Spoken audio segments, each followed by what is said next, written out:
Assalamualaikum warahmatullahi wabarakatuh. Bertemu lagi dengan saya, Sailah Aunila. Dalam video kali ini, saya akan menjelaskan potensi bahasa Indonesia menjadi bahasa internasional. Sepertinya menarik, jika kita ke luar negeri tidak perlu lagi menggunakan bahasa asing. Langsung saja ke pembahasannya. 28 Oktober 1928, pemuda dari berbagai penjuru Nusantara bersatu untuk mengikrarkan Sumpah Pemuda yang berisi 3 butir, yakni bertanah air, berbangsa, dan berbahasa Indonesia. Nah, pada saat itulah bahasa Indonesia secara resmi diperkenalkan. Banyak ahli bahasa berpendapat bahwa bahasa Indonesia sangat berpotensi menjadi bahasa internasional. Lalu, apa saja potensi tersebut? Sebelum itu, ada beberapa fakta menarik dari bahasa Indonesia yang perlu teman-teman ketahui. Data Kementerian Luar Negeri tahun 2012 mencatat bahwa bahasa Indonesia memiliki penutur asli yang tersebar di luar negeri sebanyak 4.463.950 orang. Luar biasa.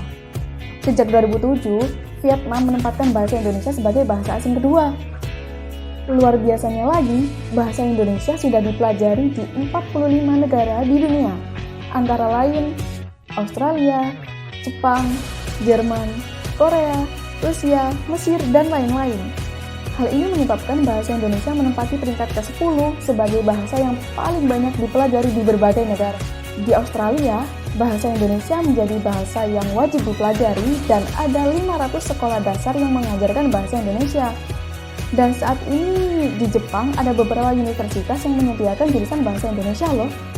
Nah, itulah fakta-fakta menarik mengenai kepopuleran bahasa Indonesia di mata dunia.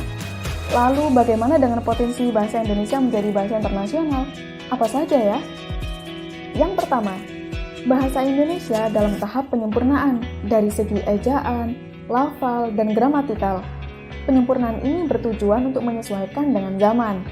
Dikarenakan bahasa yang bersifat dinamis, sehingga dengan keterbaruan ejaan ini, bahasa Indonesia berpotensi menjadi bahasa internasional. Yang kedua, dibandingkan dengan bahasa lain, bahasa Indonesia mempunyai 2 keunggulan, yakni menggunakan aksara Latin dan tata bahasa yang sederhana. Dari segi pembelajaran, jika seseorang mampu berbahasa Inggris, maka dia langsung dapat membaca tulisan berbahasa Indonesia. Tata bahasa Indonesia juga mudah, tidak mengenal jenis kelamin, waktu, jumlah, kasus, dan tingkat tutur atau level. Contohnya, jika dibandingkan dengan bahasa Inggris, maka penyebutan untuk kata ganti orang berdasarkan gender memiliki 2 macam, she untuk perempuan dan he untuk laki-laki. Sedangkan dalam bahasa Indonesia cukup menyebutkan kata dia sebagai gantinya.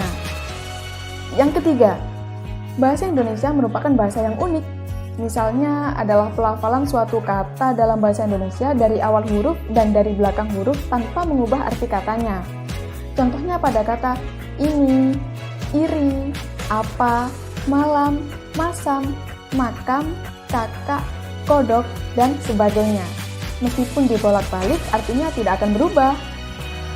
Nah, itulah beberapa fakta dan potensi bahasa Indonesia untuk menjadi bahasa internasional yang patut kita banggakan. Kita sebagai warga negara Indonesia sekaligus penutur asli bahasa Indonesia harus bangga dan menyintai bahasa Indonesia sebagaimana mestinya. Bukan hanya pernyataan semata, tapi disertai dengan bukti yang nyata. Tidak ada alasan untuk mengatakan bahwa bahasa asing lebih prestisi daripada bahasa Indonesia. Justru sebaliknya, kita harus menyadari bahwa bahasa Indonesia lah yang paling hebat dari seluruh bahasa asing. Hanya saja, mampukah bahasa Indonesia bersaing di tingkat internasional? Jawabannya terletak pada keseriusan kita menggalakkan bahasa Indonesia. Semoga video ini bisa meyakinkan teman-teman akan rasa cintanya terhadap bahasa Indonesia. Dan sesama penutur asli, mari kita belajar dan membiasakan diri berbahasa Indonesia yang baik dan benar. Jangan sampai kalah dengan negara lain. Ayo bangga berbahasa Indonesia. Sampai jumpa. Wassalamualaikum warahmatullahi wabarakatuh. Salam bahasa.